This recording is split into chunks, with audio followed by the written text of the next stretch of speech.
আমরা এবার একটু শুনবো যে রাসূলুল্লাহ সাল্লাল্লাহু আলাইহি ওয়াসাল্লাম কদরের রাতগুলোতে কি কি ইবাদত করতেন। আমি খুঁজে 5টা আমলের কথা পেয়েছি বিশেষভাবে, কমন যে আমলগুলো সেগুলো তো ছিলই, বিশেষভাবে 5টা কাজ রাসূল সাল্লাল্লাহু আলাইহি ওয়াসাল্লাম এই কদরের রাতে করতেন। 1 নম্বর কাজ হচ্ছে তিনি সারা রাত জেগে ইবাদত করতেন এবং পরিবারের লোকদেরকে ঘুমোতে দিতেন না, উঠিয়ে দিতেন। বছরের অন্য কোনো সময়ে সারা রাত জেগে ইবাদত করার কোনো নজির রাসূল সাল্লাল্লাহু আলাইহি ওয়াসাল্লামের জীবনে ছিল না। সব রাতে ঘুমাতেন। আমি জোহর বারুতে একটা কনভেনশনে the daily routine of prophet সাল্লাল্লাহু আলাইহি ওয়াসাল্লাম একটা আলোচনা করেছিলাম, যেখানে রাসূল সাল্লাল্লাহু আলাইহি ওয়াসাল্লামের দৈনন্দিন জীবনের রুটিন আলোচনা করেছিলাম। সেখানে আমরা বলেছি যে রাসূল সাল্লাল্লাহু আলাইহি ওয়াসাল্লামের দৈনন্দিন অভ্যাস ছিল তিনি এশার পরেই তাড়াতাড়ি ঘুমিয়ে পড়তেন আর মিড নাইটে উঠতেন। রাসূল সাল্লাল্লাহু আলাইহি ওয়াসাল্লামের কর্মদিবস শুরু হতো মিড নাইটে। আমাদের তো সকালে আরো অনেক পরে শুরু হয়। রাসূল সাল্লাল্লাহু আলাইহি ওয়াসাল্লামের কর্মদিবস শুরু হতো বেসিক্যালি মিড নাইটে। এশার পরে কথাবার্তা না বলে আগে ঘুমোতে যেতেন, মিড নাইটে উঠতেন, কিন্তু ঘুমাতেন। ঘুম ছাড়া রাত কাটাতেন না। সারা বছরের এটা ছিল যে এশার পর পরে ঘুমোতে যেতেন, except the last 10 days of Ramadan. রমাদানের শেষ 10 রাতে রাসূল সাল্লাল্লাহু আলাইহি ওয়াসাল্লাম ঘুমাতেন না। এই 10 দিনের ব্যাপারেই পাওয়া যায় সারা রাত জেগে তিনি ইবাদত। আম্মা জান আয়েশা রাদিয়াল্লাহু তাআলা আনহা বলেন, ইযা দাখালাল আশরু আহিয়াল লাইলা ওয়া আইখাযা আহলা ওয়া জাদ্দা ওয়া শাদ্দাল মিজার। রমাদানের শেষ দশক যখন আসতো রাসূল সাল্লাল্লাহু আলাইহি ওয়াসাল্লাম সারা রাত জেগে ইবাদত করতেন। পরিবারের সদস্যদেরকে জাগিয়ে তুলতেন, স্ত্রীদের ঘুমাতে দিতেন না, জাগিয়ে তুলতেন। ফাতেমা রাদিয়াল্লাহু তাআলা আনহার ঘর পাশেই ছিল, তাদেরকে যে জাগাতেন এবং নিজে সারা রাত ইবাদত করতেনই। জাদ্দা ওয়া শাদ্দাল মিজার, খুবই বলিষ্ঠ ভাবে, খুব মজবুত ভাবে কোমরে গামছা বেঁধে নামার একটা এক্সপ্রেশন এখানে দেওয়া হয়েছে। মিজার, ইজহার মানে হচ্ছে বাংলা করলে হয় লুঙ্গি। লুঙ্গি আমরা যখন খুব শক্ত কোনো কাজ করতে যাই তখন তারা কি করে, খুব টাইট করে লুঙ্গিটা বাঁধে। তার মানে বোঝানো হচ্ছে রাসূল সাল্লাল্লাহু আলাইহি ওয়াসাল্লাম কোমরে ভালো করে লুঙ্গি বেঁধে বা গামছা বেঁধে আটগাট বেঁধে নামতেন শেষ 10 দিনের জন্য।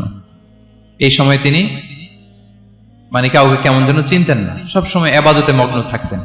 এটা আমরা করতে পারি যে শেষ 10 দিনে আমরা একটা স্পেশাল প্ল্যান করতে পারি যে আমরা আমাদের সর্বোচ্চটুকু উজাড় করে দিয়ে লাস্ট 10 days অফ রমাদানের এই বরকত আমরা হাসিল করবো, এটা যেন আমাদের মিস না হয়। তাহলে এটা আমরা একটা পেলাম। 2 নাম্বার হচ্ছে ইতিকাফ করা। রাসূলুল্লাহ সাল্লাল্লাহু আলাইহি ওয়াসাল্লাম রমাদানের শেষ 10 দিন ইতিকাফ করতেন। আমাদের আয়েশা রাদিয়াল্লাহু তাআলা আনহা বলেন, কানা ইয়াতাকিফুল আশরাল আওয়াখির মিন রমাদান। রমাদানের শেষ দশকে তিনি ইতিকাফ করতেন হাত্তা তাওয়াফাহুল্লাহ, ওনার ইন্তেকালের আগ পর্যন্ত এই অভ্যাসটাই তিনি জারি রেখেছেন। সুম্মা আতাকাফা আজওয়াজুহু মিন বাদি, তারপরে ওনার স্ত্রীরা ইতিকাফ করেছেন। আরেক বর্ণনা এসেছে ইয়াতাকিফু কুল্লা রমাদান 10 আইয়াম, প্রতি রমাদানে তিনি 10 দিন ইতিকাফ করেছেন। কিন্তু যেই বছর তিনি ইন্তেকাল করবেন সে বছর তিনি 20 দিন ইতিকাফ করেছিলেন। প্রতি রমাদানে 10 দিন, আর যে বছর ইন্তেকাল করবেন সে বছর কয় দিন? 20 দিন তিনি ইতিকাফ করেছিলেন মসজিদে নববীতে। তাহলে আমরা এই রমাদানের শেষ দশকে এটা করতে পারি। 2 নম্বর পয়েন্ট হচ্ছে ইতিকাফ করা। যারা আমরা করিনি তারা আমরা ইতিকাফ করতে পারি। আমাদের আইআইএম এর মসজিদ এটা ইতিকাফের জন্য একটা উর্বর জায়গা। আমরা যখন এই ক্যাম্পাসে ছিলাম তখন দেখেছি যে এখানকার ইতিকাফের পরিবেশ যে এত সুন্দর এটা কল্পনাই করা যায় না, অসাধারণ পরিবেশ। আমরা যেন ইতিকাফ করার চেষ্টা করি। ইতিকাফ করতে না পারলে শেষ দশকের রাতগুলো যেন মসজিদে কাটানোর চেষ্টা করি, তা না পারলেও বাসায় যেন এই রাতগুলো আমরা মিস না করি। বিশেষ করে সেন্ট্রাল মস্কে তো অসাধারণ পরিবেশ, এটা হাইলি রেকমেন্ডেড। ইফ পসিবল আপনারা আসবেন, এখানে ইবাদতের চমৎকার পরিবেশ থাকে। 3 নাম্বার হচ্ছে রাসূল সাল্লাল্লাহু আলাইহি ওয়াসাল্লাম এবং জিবরাইল আলাইহিস সালাম যৌথভাবে কোরআন রিভিশন করতেন। খুব ইন্টারেস্টিং। সারা বছর যেটা নাজিল হতো রমাদানে জিবরাইল আলাইহিস সালাম রাসূল সাল্লাল্লাহু আলাইহি ওয়াসাল্লামকে শোনাতেন, রাসূল সাল্লাল্লাহু আলাইহি ওয়াসাল্লাম জিবরাইল আলাইহিস সালামকে শোনাতেন। সহিহ বুখারীর বর্ণনা, কানা জিবরিলু ইয়ালকাহু ফি কুল্লি লাইলাতিন মিন রমাদান ফায়ুদারিসুল কুরআন। প্রতি রমাদানের প্রতি রাতে এসে রাসূল সাল্লাল্লাহু আলাইহি ওয়াসাল্লামের সাথে কোরআন মুদারাসা করতেন। সহিহ মুসলিমের বর্ণনায়, আন্না জিবরিল কানা ইউআরিদুহু বিল কুরআন কুল্লা আমিন মাররা। প্রতি বছর রমাদানে একবার শোনাতেন বা শুনিয়েছেন। যে বছর তিনি ইন্তেকাল করবেন তিনি 2 বার শুনিয়েছিলেন। আরাদা ইউআরিদু মানে এটা ফ্রম বোথ সাইড। আরবি শব্দটা এমন যে জিবরাইল আলাইহিস সালাম শোনাতেন, এরপর রাসূল সাল্লাল্লাহু আলাইহি ওয়াসাল্লাম জিবরাইল আলাইহিস সালামকে শোনাতেন। কোরআন রিভিশন করা। তো এই শেষ দশকের রাতগুলোতে আমরা যেন বেশি বেশি কোরআন পড়ি।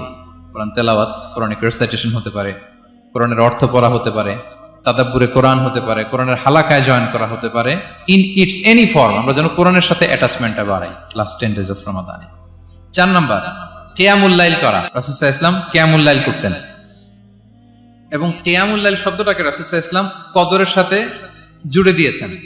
সহিহ বুখারীর বর্ণনায় তিনি বলেছেন, মান কামা লাইলাতুল কদরি ঈমানা ওয়া ইহতিসাবা গুফিরা লাহু মা তাকাদ্দামা মিন যামবি। কদরের রাতে যে কিয়ামুল লাইল করে বিশ্বাস নিয়ে এবং নাজাতের প্রত্যাশা নিয়ে, তার পূর্বের সমস্ত গুনাহ আল্লাহ তাআলা ক্ষমা করে দিবেন।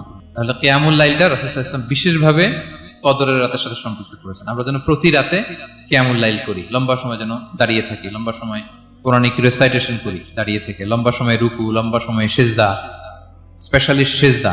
আকরাবু মা ইয়াকুনুল আবদু মির রাব্বিহি ওয়া হুয়া সাজিদ ফাআকসিরু ফীহি দুআ। বান্দা যখন সিজদায় থাকে আল্লাহ সবচেয়ে কাছে থাকে, তো আমরা তো আল্লাহর সবচেয়ে কাছে যেতে চাই এই ক্রিম টাইমটাতে, কি বলেন? আমরা যেন লম্বা সময় সিজদাতে থাকি। কিন্তু আমাদের অনেকের যেটা হয়, নামাজে তাড়াহুড়ো, অনেকের সব ব্যস্ততা যখন নামাজে দাঁড়াই এরকম হয়ে যায়। রাসূল সাল্লাল্লাহু আলাইহি ওয়াসাল্লামের সালাত যদি আমরা খেয়াল করি, বিশেষ করে কিয়ামুল লাইলে এত যে সুন্দর ছিল।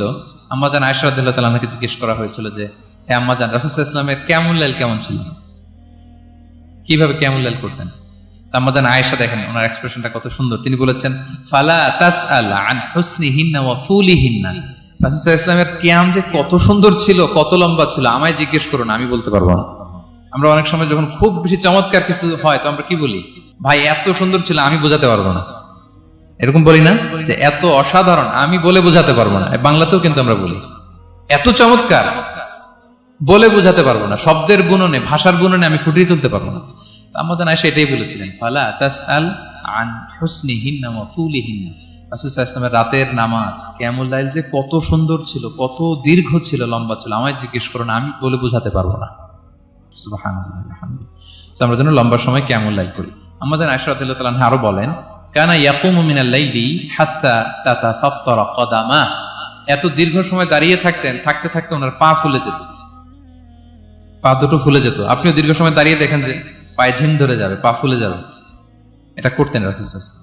তো আমরা জান আয়েশা বলেন, ইয়া রাসূলুল্লাহ লিমা তাসনাউ হাযা ওয়া কদ গুফিরা লাকা মা তাকাদ্দামা মিন যামবিকা মা তাআখার। আপনি এত কষ্ট কেন সহ্য করেন নিজের দেহের উপরে? আপনার তো আগের পরের সব গুনাহই মাফ। আদত তো রাসূল সাল্লাল্লাহু আলাইহি ওয়াসাল্লামের গুনাহই নেই, তিনি নিষ্পাপ। এত কষ্ট কেন করেন? আপনার আগের পরের সবই তো মাফ করে দেয়া হয়েছে, কেন করেন? রাসূল সাল্লাল্লাহু আলাইহি ওয়াসাল্লাম উত্তর করেছেন, আফালা উহিব্বু আন আকুনা আবদান শাকুরা। আয়েশা, আমি কি শুকরগুজার বান্দা হতে পছন্দ করব না? আল্লাহ তাআলা আমাকে তার রহম এবং করমে সব মাফ করে দিয়েছেন, কিন্তু আমি কি শুকরগুজার হব না? আমি কি আমার রোলটা প্লে করব না? আমি কি নিজেকে সঁপে দেব না আল্লাহ তাআলার কাছে জায়নামাজে? তো এটা ছিল সংক্ষেপে রাসূল সাল্লাল্লাহু আলাইহি ওয়াসাল্লামের কিয়ামুল লাইলের ধরন। এভাবে তিনি দীর্ঘ সময় কিয়ামুল লাইল করতেন, আমরা যেন এটা করি। 5 নম্বরে রাসূল সাল্লাল্লাহু আলাইহি ওয়াসাল্লাম দোয়া করতেন। এই কদরের রাতগুলোতে খুব বেশি বেশি দোয়া করতেন। দোয়া নিয়ে আমরা একটা জুমার খুতবা দিয়েছিলাম, সেখানে আমরা বলেছিলাম যে দোয়া হতে হবে খুব আন্তরিক দোয়া, রোবোটিক দোয়া যেন না হয়। আপনার আবেগ, ভালোবাসা, মনের মাধুরী মিশিয়ে, চোখের পানি মিশিয়ে, অশ্রু সিক্ত করে এই দোয়াটা করতে হবে, তাহলে সে দোয়া আল্লাহর কাছে কবুল হবে।